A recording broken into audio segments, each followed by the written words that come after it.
का जो दूसरा नाम था उस पे आ जाते हैं और इन्होंने बात की थी इरीडा की। ये भी एक पॉपुलर स्टॉक है, बहुत सारे लोगों को इसने भी फँसाया है और उसी में हमारे ये मित्र सालू जी भी अटके हैं इसमें।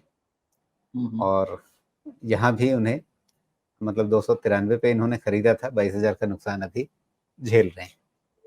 तो यहाँ पे क्या धैर्य रखें तो कुछ बात बनेगी? क्लैरिटी उतनी ज़्यादा नहीं है, फिर भी जो भी दिख रहा है बताता हूँ। ओवरऑल आप मुझको पूछेंगे तो इरेडा एक लंबे समय के अप ट्रेंड में है, लंबे समय के, ओके? लेकिन यहाँ से इसका 2 राउंड का तो अपसाइड आ चुका है, तो तीसरा राउंड का अपसाइड इस लेवल से आएगा या जहाँ से ब्रेकआउट हुआ है मतलब करीब-करीब ₹200, उसके नीचे का डिप लेके आएगा। ये सवाल का जवाब भैया आपको नहीं मिलेगा, ये बहुत क्लियर है।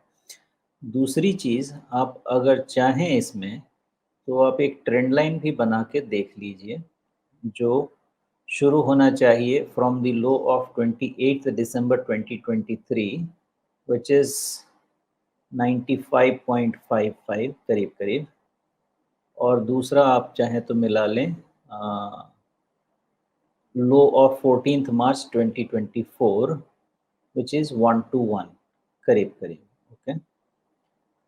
मोस्ट लाइकली मुझे लगता है कि ये पैटर्न हो सकता है फॉलो हो जाए।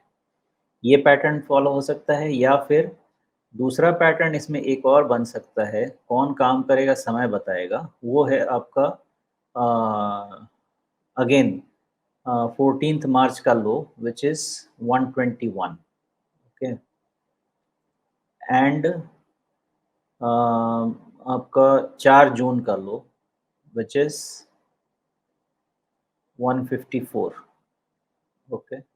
ये 2 पैटर्न मोस्ट लाइकली इसका इनके सवाल का जवाब दे देंगे, मुझे ऐसा लगता है। और मुझे अभी ऐसा लगता है कि जिस तरह का सिचुएशन है, इसके नीचे फ़िलहाल होना नहीं चाहिए, क्योंकि इसके नीचे अगर हुआ, तो फिर प्रार्थना के अलावा ज़्यादा रास्ता बचेगा नहीं, मुझे ऐसा लगता है। जी।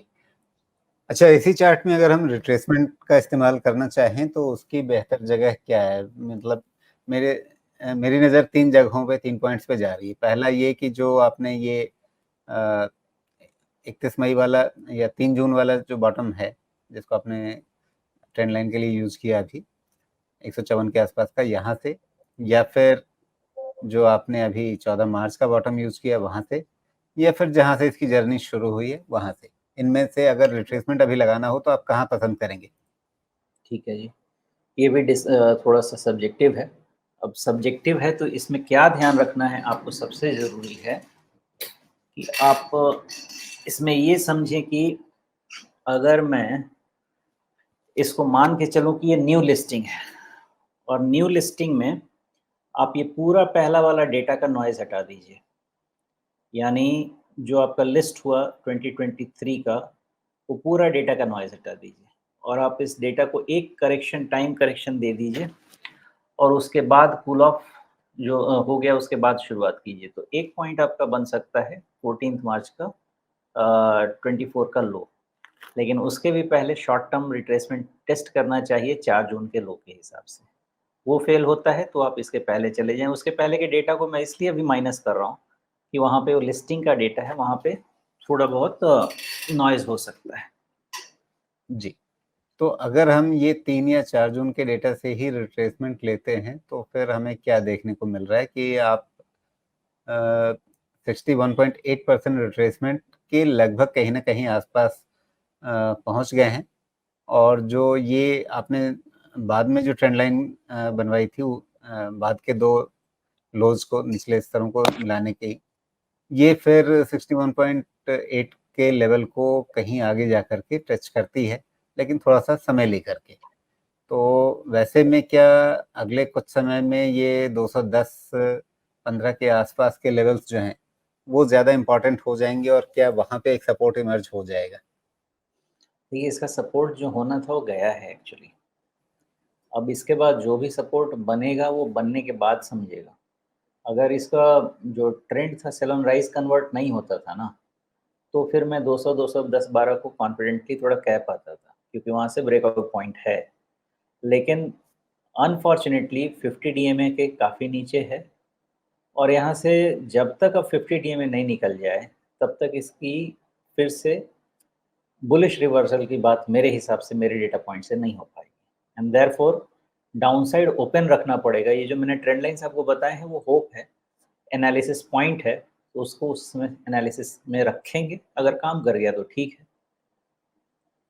जी, वैसे इंटरेस्टिंग ये है कि इनके जो दोनों ही शेयर जो हमने अभी डिस्कस किए ना, चाहे हमने पहले टीटागढ़ को देखा या फिर अभी इरिडा को देख रहे हैं, इन दोनों में इन्होंने लगभग टॉप पे खरीदने की महारत दिखाई। थोड़ा क्या अपने बताएं राजीव स्किल जी, को ये अपनी इसी स्किल को ये थोड़ा-सा रिवर्स कर दें, बस शीर्षासन करा दें अपने इसी स्किल को, तो ये काफ़ी अच्छा कर सकते हैं बाज़ार में। नहीं राजीव जी, मैं दूसरी सोच डालना चाहूँगा और जितने लोग देख रहे हैं, पहले ही मैं क्षमा माँग लेता हूँ और फिर बोलता हूँ। अभी थोड़े दिन पहले मैंने एक रिपोर्ट रिलीज़ किया है 1000 करोड़पति और 100 करोड़पति। लोग समझ नहीं पा रहे हैं कि ऐसा बना जा सकता है। रास्ता है, आप मेरे रिपोर्ट को पढ़ लीजिए। अगर नंबर्स आपको समझ में नहीं आए, तो आप मुझसे बात कीजिए, ये सब पॉसिबिलिटी है। यहाँ पे भी एक कल्चरल इश्यू है। आप जान रहे हैं कि आप जो ट्रेड कर रहे हैं, इसमें इश्यूज़ आ रहे हैं, आपको लॉस हो रहा है। एक थोड़ा फॉर्मल हैबिट बिल्ड कीजिए, किसी सलाहकार के पास चले जाइए। इतना तो ज़रूर है कि जितना आप लॉस कर रहे हैं ना, उससे कम ही उसके फ़ी में आपका काम हो जाएगा। कुछ ना कुछ वो आपको ठीक करके दे देगा। ये कल्चरल प्रॉब्लम क्या बोलें, ये हैबिट की प्रॉब्लम हो गई है कि मैं अपने हाथ अपना सब कुछ गँवा दूँ, लेकिन मैं सही रास्ते नहीं जाऊँगा। पैरासिटामोल खा-खा के अपने जो भी हालत ख़राब कर लूँ, मैं डॉक्टर को ₹1000 की फ़ीस नहीं दूँगा। इस मानसिकता से निकलिए भाई साहब, बहुत हो गया। अब हम आगे 3000 पर कैपिटा जीडीपी की तरफ बढ़ रहे हैं, बहुत फ़ायदा होगा। मैं ये चाहता हूँ कि आपकी मानसिकता चेंज हो, वहाँ पे सोच आपकी चेंज होनी चाहिए, ये सब ठीक हो जाएगा। जी। अच्छा, इसी में मैंने एक और ट्रेंड चैनल बनाने की कोशिश की है, ये डाउनवर्ड ही है। क्या ये ट्रेंड चैनल मतलब रिट्रेसमेंट, नीचे की ट्रेंड लाइन्स और उसके बीच में अगर ये ट्रेंड लाइन चैनल हम देखें, तो क्या कोई ये कंक्लूजन हमें देता है? ये जो ट्रेंड चैनल आपने बनाया है ना, इस ट्रेंड चैनल की एबिलिटी है कि इसको एक राउंडिंग बॉटम में कन्वर्ट कर सकें। लेकिन उसके लिए ये भी उतना ही ज़रूरी है कि आपका ट्रेंड चैनल का जो अपर लाइन है, वो ब्रेकआउट हो, तब जाके वैसी पॉसिबिलिटी होगी। और इसीलिए मैं कह रहा हूँ कि जैसा ये पैटर्न है, 50 डीएमए जिस दिन निकलेगा, आप अपने लिए थोड़ा आश्वस्त हो सकते जी। इन सब के बीच में से कोई भी और मैं सोच रहा हूँ कि एक डेटा पॉइंट निकले, एक आपके पास अ, लगभग 200 का एक लेवल बनता है जो आपका यही 3 जून का ही टॉप भी है। जहाँ से हम बॉटम ले रहे हैं उसी के आसपास का ये एक टॉप भी था जो उस समय ये राइजिंग ट्रेंड चैनल जैसा कुछ बनाने की कोशिश कर रहा था और फिर बाद में उसी के आसपास से एक नया ब्रेकआउट भी मान सकते हैं। तो क्या मोटा-मोटी 200 ये एक इसका साइकोलॉजिकल, टेक्निकल किसी भी तरीके से देखें, ये वो पॉइंट होना चाहिए कि भई अगर आपने लगभग 300 से लेकर के सवा 200 का पूरा नुकसान देख लिया है, तो थोड़ा इतना और इंतज़ार कर लें या वो भारी पड़ जाएगा? नहीं, भारी पड़ सकता है, क्योंकि सपोर्ट या तो आपका 220 का लो है, जिसके नीचे अगर 3-4 दिन बंद ना हुआ तो बंद हुआ तो गया वो भी। या तो आपका 220 का लो है, या फिर स्ट्रॉन्ग सपोर्ट टुवर्ड्स 180 है। उसके पहले जो भी है, वो बनने के बाद समझेगा। लेकिन अगर मैं अभी के एनालिसिस लेके चलूँ तो 220 और 120 180 के अलावा कोई नंबर बनते नहीं हैं। जी। तो शैलू जी, आपके सामने ये सारी तस्वीरें हैं, उसके हिसाब से आप देखिए, फैसला कीजिए। एक बार फिर से वही बात है कि भई यहाँ पे आपको बना-बनाया फैसला तो दिया नहीं जाएगा कि हाँ, बिल्कुल आप ऐसा कर लीजिए। आपको ये सारी चीज़ें सुन कर के फिर अपने लिए पॉइंट्स खुद निकालने पड़ेंगे और अपना निर्णय खुद तय करना पड़ेगा कि आपको किस रास्ते पर चलना है। सारी पिक्चर आपके सामने पेंट कर दी जाती है, सारा कुछ विस्तार से इसीलिए समझा दिया जाता है, हर पहलू को कि उसके क्या कहाँ पे क्या चीज़ें ध्यान में रखने के लिए आपको आगे ज़रूरत होगी।